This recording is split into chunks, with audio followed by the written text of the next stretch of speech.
选错受托人，那就是给自己挖坑；信托契约条款没设计好，那可能就是给后人挖坑。张兰家族信托就是最大的反例。嗨，大家好，我是独立离岸顾问 Sean， 很高兴在阳春3月又回到室外，给大家带来伸手牵羊的节目。最近我有收到一位频道会员朋友们的咨询，我们家族企业发展到了现在的这个规模，但是对于财富传承这块，我总觉得心里没底。你知道这年头全球经济形势风云变幻，到底怎么做才能让家族财富既安全又能够保值增值呢？这个问题我相信也困扰着大家不少屏幕前的富豪朋友们，哪怕大家还在富的路上，我相信也会对此颇感兴趣。今天我就要跟大家聊聊一个强大的财富管理工具——离岸家族信托。前不久，随着台湾著名艺人大 S 的英年早逝，其前夫汪小菲、张兰家族信托被击穿的消息，再一次成为我们老百姓们热议的话题。那么信托，特别是离岸家族信托，到底是什么？它究竟能不能保护我们的资产？如何玩转离岸家族信托，避免张兰、汪小菲被击穿的结局呢？话不多说 ，Let's get into it。第一次接触信托这个概念的时候，还是在我本科经济学的课堂上，那个索然无味啊，让我在那个学期考试完后，立即把信托的一切概念都抛到了九霄云外。我必须不能让我屏幕前的观众朋友们遭那个罪吧。因此，今天我将举例新西兰、新加坡和英属维尔京群岛这么3大设立离岸家族信托的代表性地区，并尽可能用生动有趣的方式给大家讲讲，我们不论是普通人还是中高产，亦或是富可敌国的富豪，都能够快速听得懂。我们一起来玩转离岸家族信托。说到信托我相信很多人的第一反应呢，不就是找个所谓的专家过来帮我管钱吗？其实还真是找个专家来帮你管钱，只是这个专家是术业有专攻的专家，还是操起一块板砖就直接把你全家干翻了的专家呢？那就得看你作为企业家的用人艺术了。这里我总结了3个词来帮助大家全面理解信托到底是什么。1、风险隔离。举个最经典的例子，新闻大亨默多克大家都听说过吧？娶了华人第一拜金女邓文迪，你以为他老糊涂的吗？其实他早就设立了信托，转走了他名下的大部分资产，只有他和他前妻所生的儿子是受益人。邓文迪跟他离婚，落得只是一个净身出户罢了。再有就是中国的贾跃亭，也是合法的运用家族离岸信托，就把他那20亿美元的债务给成功的避掉了。这就是信托的第1重作用。2、财富传承。顺着刚刚提到的默多克的案例，既然他要在自己100年之后把名下的资产顺利的过渡给自己认可的儿子们，不论是转移现金、房产、股票，还是企业股权、知识产权，信托都能够帮他轻松应对。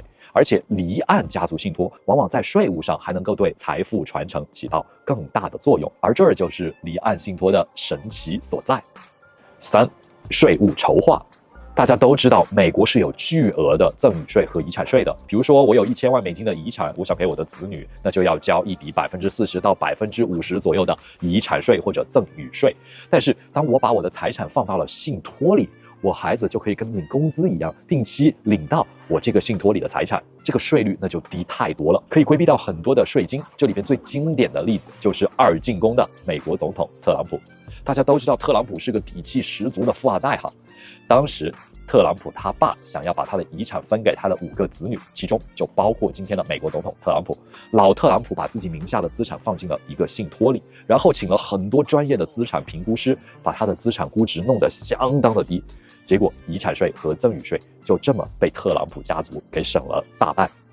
因此，我们今天就以新西兰、新加坡和 BVI 这么3个经典有代表性的国家或地区来展开。1、新西兰信托。为什么我首先要讲新西兰的信托呢？因为它是一个公认的发达国家，而且是一个有一定规模且政治立场相对中立的成熟发达国家。像我自己住在美国，为什么不举例美国信托呢？因为现在美国的战队实在是太过明显，对于来自另一队的委托人，恐怕就会有失公允了。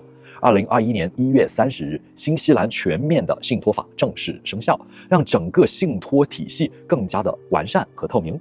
而且在新西兰，信托普及度真的是超级的高，甚至平均每10到15个人里边就拥有1个信托。说实话，从我和全球人团队的资产配置经验出发，新西兰信托不能说它是地表最强，但表现还是可圈可点的。新西兰的离岸家族信托有以下几大特点，值得我们关注。首先，新西兰是全球最适合信托财富增长的国家之一。为什么呢？因为这里基本没有实质性的资本利得税，受托人向受益人分配信托资产通常是免税的。其次，就是由于它成熟的法律体系，信托拥有超强的资产隔离能力，这一点也是很多信托的共同点。最后，新西兰信托的寿命本来就长，而且也被再次延长。新法案已经把信托最长限期从80年延长到了125年。虽然不是最长，也做不到无限期，但是2、3代人的财富传承基本也是够用了。新西兰信托比较受白人欢迎，比如说很多欧洲的富豪、拉美的富豪都把信托设立在新西兰，甚至很多美国人也选择在新西兰设有信托。比如现任美国副总统万斯的老师，同时也被誉为硅谷创投教父的 Peter Thiel 就在新西兰设有信托。说到具体的信托类型，我要重点介绍2个在新西兰最受欢迎的信托架构，这样也可以帮助大家更好的理解新西兰信托的特点。一、全委托家族信托，这可以说是新西兰最经典的信托类型了。它的独特之处在于设置了2类受益人：全委托受益人和最终受益人。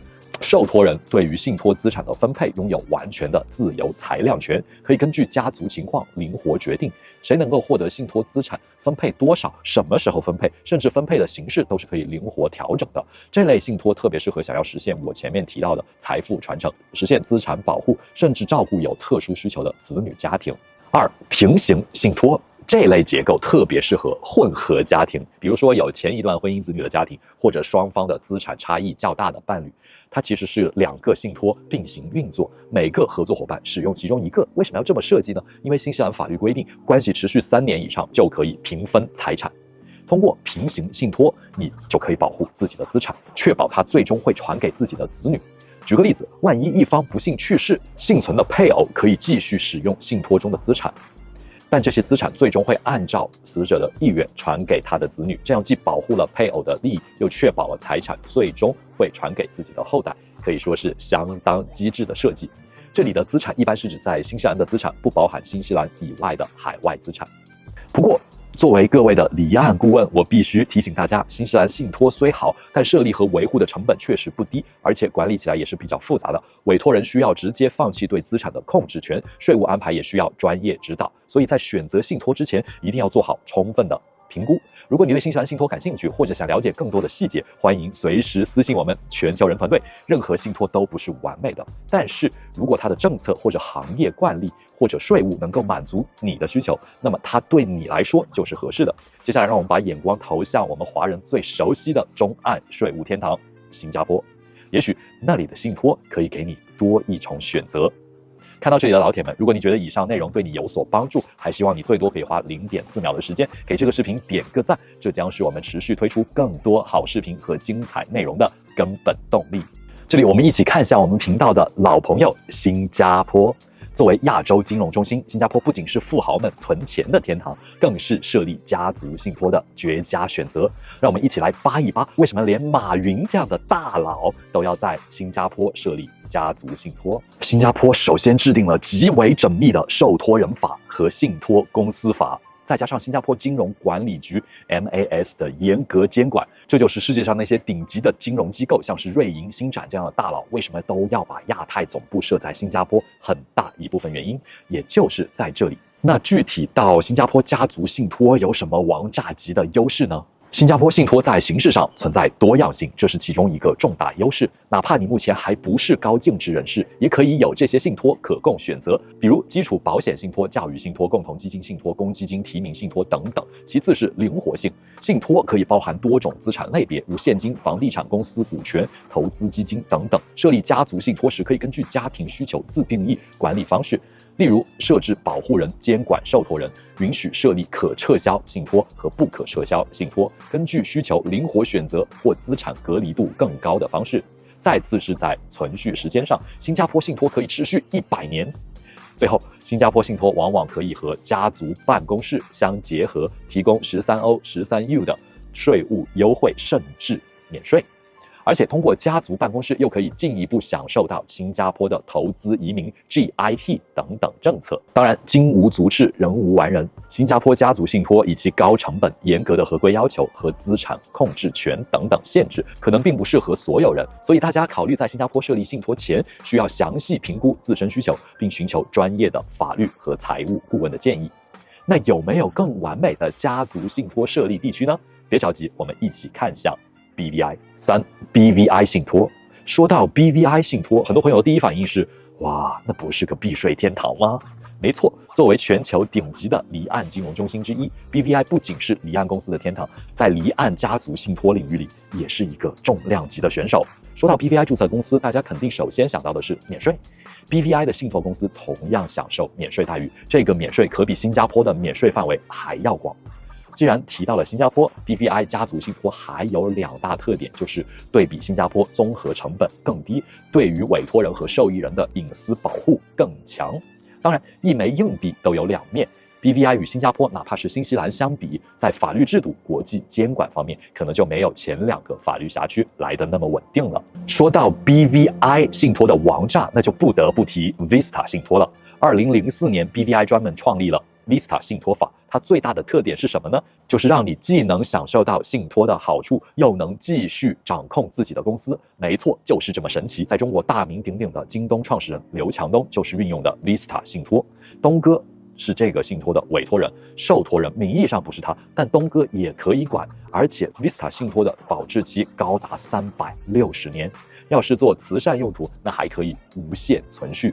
这么说吧，从你到你的子孙后代都不用愁了。因此，除了刘强东、强哥，华人里边还有很多大佬，比如阿里的马云、美团的王兴、拼多多的黄峥，他们通通都有在 BVI 设立 Vista 信托。当然，好东西肯定是有门槛的。设立 Vista 信托需要在 BVI 注册公司，而且必须要有一个 BVI 的持牌信托公司作为受托人。具体怎么操作最优呢？这就要根据每个家族的具体情况来进行设计了。有朋友可能会问，这么好的工具会不会有什么坑？确实，任何工具都有它的局限性。比如说，如果架构设计不当，可能会面临额外的维护成本。如果你对公司的控制权保留太多，甚至会被质疑是否为真实信托。如果撤销信托，遗产税、资产保护和印花税也可能再次找上门。所以在设立之前，一定要做好专业的评估和规划。看到这里，如果你对各个辖区的家族离岸信托感兴趣，特别是想了解它是否适合你的家族理财规划，欢迎私信我们全球人团队。每个家庭的情况都是独特的，我们可以帮你量身定制一套最优方案。所有的红利都是布局出来的，提前规划永远比亡羊补牢来得更好。各位老铁们，今天我们以全球3个最有代表性的法律辖区来解析了离岸家族信托。现在我们来一起总结这3个地区的核心特点和利弊对比。首先看新西兰。最大的优势在于其超强的资产隔离能力和长达125年的信托期限，特别是全委托家族信托和平行信托这2种结构，为不同的家庭提供了灵活的解决方案。其次是新加坡，这个亚洲金融中心的信托优势确实让人心动。它不仅拥有完善的法律体系、稳定的政治环境，而且作为国际金融中心，各种配套服务都是非常成熟的，是很多亚洲家族富豪的首选。最后是 BVI 这个信托界的老江湖，最大的特点是其 Vista 信托结构，让企业家能够既享受信托的好处，又能够继续掌控自己的公司，而且可以存续长达360年，甚至无限期。这对于长期的家族财富传承来说是个巨大的优势。但是也需要注意的是，把资产放进信托绝对不是一劳永逸的，不仅涉及额外的管理成本，万一搞不好呢，会带有法律和税务风险，也不是一般人可以承受的。所以这个虽然是一个富人的游戏，但是大家一定不要以游戏的心态来对待它。我们的财务保卫战之路，每一步都算数。在我看来，选择离岸信托就像是给家族财富买一套量身定制的保险。新西兰更适合追求强大资产保护和灵活管理的家族，新加坡更适合稳健发展、看重长期规划的亚洲家族，而 BVI 则是那些希望长期控制家族企业，同时享受信托优势的企业家的理想之选。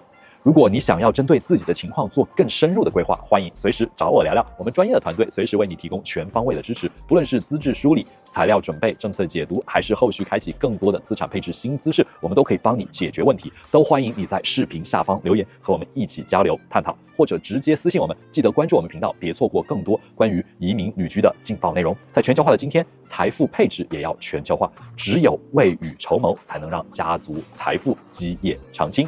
最后，我们还要注意的是，设立离岸家族信托有没有什么坑要注意呢？信托的设立流程其实并不复杂，找个靠谱的受托人，签订信托契约，然后就是日常管理了。选对受托人，那可就非常的关键，这里面门道可多了。选错受托人，那就是给自己挖坑；信托契约条款没设计好，那可能就是给后人挖坑。张兰家族信托就是最大的反例。顺手枪，一个关于去中心化资产配置和无国界生活方式的频道，我是Sean，我们下期见，拜拜。